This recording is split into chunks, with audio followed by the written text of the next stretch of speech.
Everyone wants a healthy workplace environment. This is a place they spend over 50% of their time, so workplace relationships are indeed important.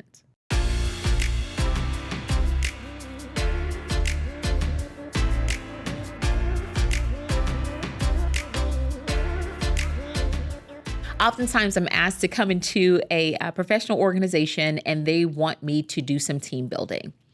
Now, here's a twist to that. No one tells me that the team does not like each other. Like, well, how do you want me to build a team of people who don't even like each other? So, of course, that's the challenge. But when I go into these spaces and I begin to talk to the teams and find that there is a rift in communication, that's actually where we start. What do we need to do to make sure that we repair the breach and that we implement skills and techniques for effective communication? That is the core of everything. If you will, that's kind of the spoke that the wheel goes around. Nothing happens until people can communicate effectively. So even when we're talking about team building, if we don't have that foundation, then team building is non-existent. When we're looking at communication, we can tie in diversity, equity, and inclusion to understand that there are more than, 50,000 ways to communicate because of the different cultures and backgrounds and experiences that we bring into the workplace. This is often sometimes where conflict begins to show itself and attitudes and behaviors begin to erupt. So there is a need for us to explore communication and find out what do we need to do to not just have communication, but be effective communicators. Now, I'm not talking about just speaking, although most of the time when I say communication, people are talking about effective presentations, but that's not what we're talking about. We're talking about actually listening to each other and making sure that we're actively engaging in the conversation, making sure that we're asking questions. And I'm not talking about closed questions where they're yes or no, but probing questions that allow us to dig a little bit deeper to ensure that we understand the information that people are giving us and not assume the information. When we do this, we're opening the gate for us to have better workplace relationships. Now, one of the things I just thought about, because when I say healthy workplace relationships, oftentimes people think of someone having to know all of their business.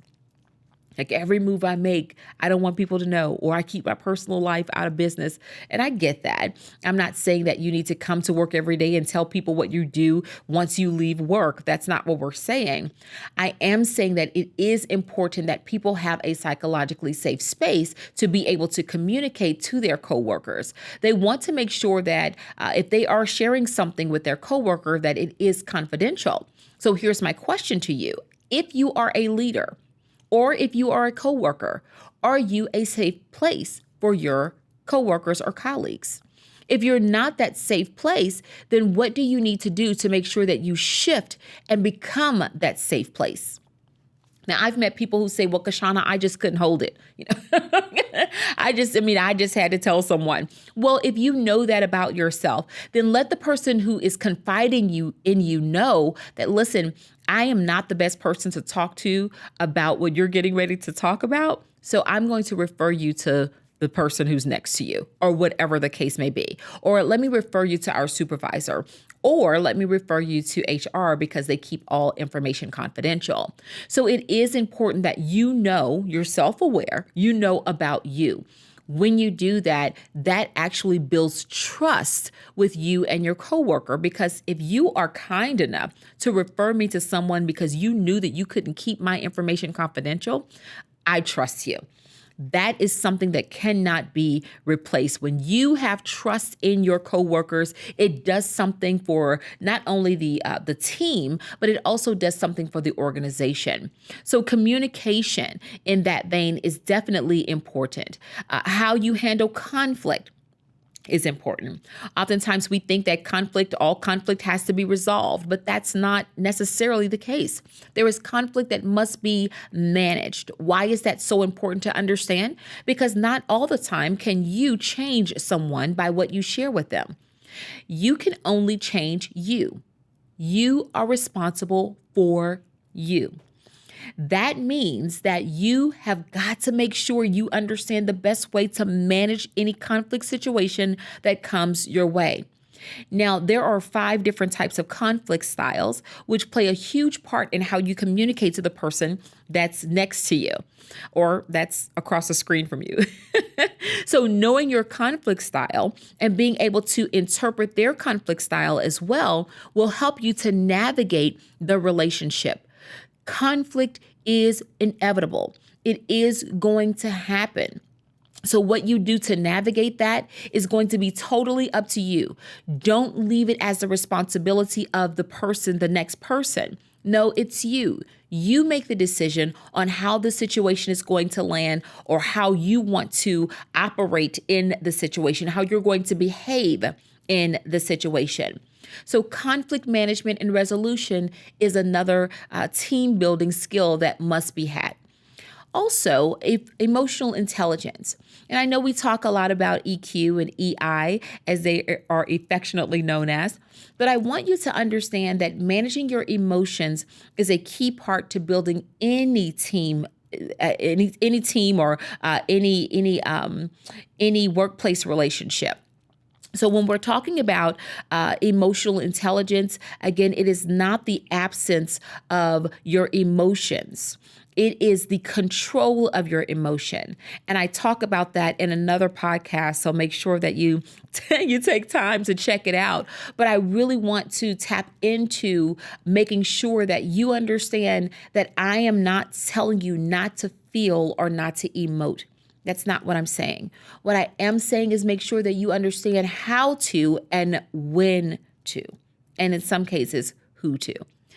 That type of clarity or understanding, that type of self-regulation can take you a long way when it comes to having a great workplace relationship. I think also understanding personalities is a big part of team building. When I say that, I'm a huge proponent of DISC. I love the DISC assessment, and that's DISC. I am a DISC certified trainer, and I will tell you that this is a wonderful assessment. Notice I said test.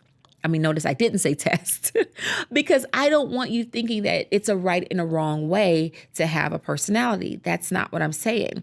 The assessment pretty much just allows you to see who you are in whatever situation you're in, because sometimes it changes, and understand how to navigate that particular behavior. When you understand who you are, then you are better able to communicate with people who are not like you, because then it also shifts and helps you to understand who other people are. Now, this personality assessment is not there to say, well, I'm going to be exclusive because this person is not a D like I am, or an I, or an S, or C. No, this actually has a call to be inclusive.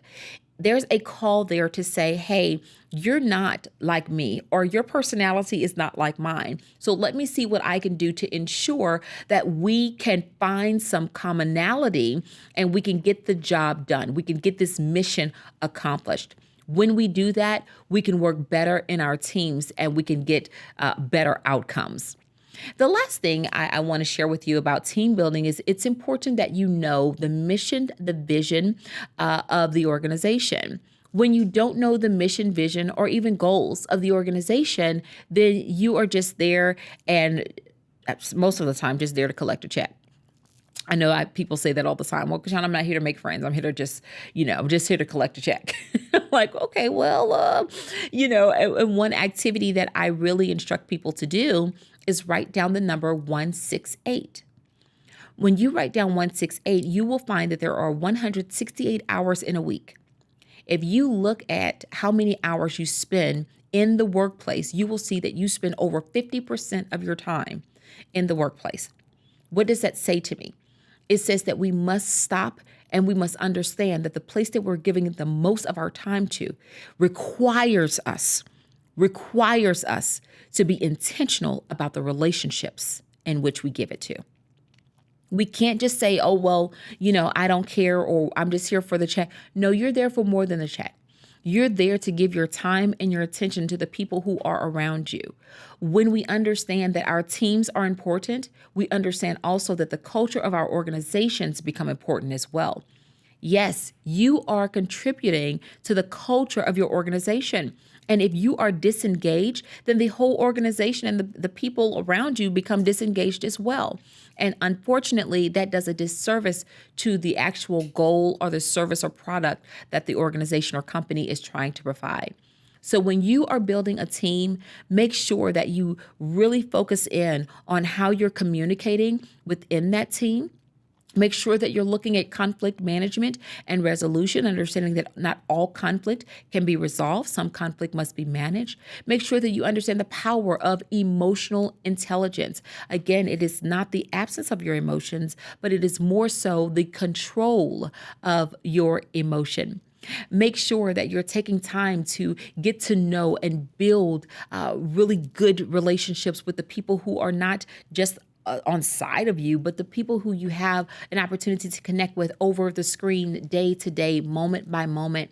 Make sure that you're always thinking about what you can do in terms of personalities and understanding how diverse these personalities are in the workplace. And if we're going to win, we have to make sure that we not only understand them, but also respect them. So as you're looking at these 5 things in team building, make sure that your organization is doing everything that you can to bring in a facilitator to facilitate these 5 things and teach you and train you and develop you to become better in these areas. When you do, you'll see a tremendous difference in, again, not only your team, but also the organization in which you work. Until next time. I invite you to follow me on my social media platforms. I am on Facebook, Instagram, as well as LinkedIn. We have content going out daily for both your professional as well as your personal growth. I'll see you there.